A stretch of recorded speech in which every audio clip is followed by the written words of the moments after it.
Вот вы говорите, с оружием в руках. А вас вот не смущает все-таки, что посылается-то, и раньше посылалось, ну, пушечное мясо 18-летней мальчишки в Чечню? Я родился в 59 году в селе Гойчу. Там детство, вся моя жизнь связана. Там мой отчий дом, дом матери, отца, братьев, сестер. Там это моя такая родина. Да, родина ваша. Малая. Вот в этом селе в 2000 году проживало около 6 тысяч человек. Это большое село, даже по европейским меркам. Да, Так вот, это село в марте 2000 года было окружено российскими войсками. На месте, где проживало около 6 тысяч человек, сегодня не стоит ни один дом. Разорваны кладбища. Убиты все мои родные и близкие. Моя мать, вдова ветерана войны, который мне 6 лет было, когда умер мой отец, такую большую семью вырастила, больная, ей 89 лет, она умерла в прошлом году, не имела права быть похороненным рядом с своим мужем из-за того, что я ее сын, я разделяю идею чеченской независимости. Ее пришлось тайно похоронить. Она умерла в Ингушетии. Так вот, эти люди, это пушечное мясо держало на снегу мою постельно больную мать 10 дней. 10 дней.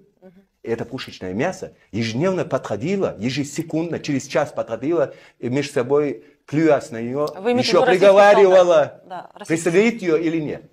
Понимаете? А вы откуда знаете? Ну вот вы были я рядом. сам там был.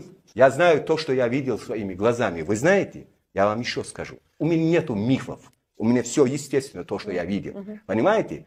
И потом эти танки разравнивали могилы. После этого российские войска, не пуская туда на пепелище жителей, когда там валялись до 2000 трупов людей, эти люди еще неделю до месяца вывозили из села останки чеченских домов, всяких разграбленных имуществ и так далее. Колонны российских солдат вывозила это и продавала в соседних селах за бутылку водки и так далее, и так далее.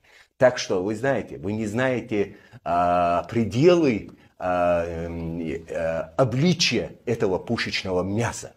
Понимаете? Это просто садисты и убийцы со всей России, которых сгоняют на убийство чеченского народа. И я не воин, я поэт. Я слишком люблю красоту. И вот моя любовь к красоте заставляет меня быть против этого страшного уродства, которое несет Путин и остальные. Не, я хочу остановить эту войну. Я хочу остановить безумие и бойню в Чечне. И я буду делать все, чтобы остановить эту войну. Все.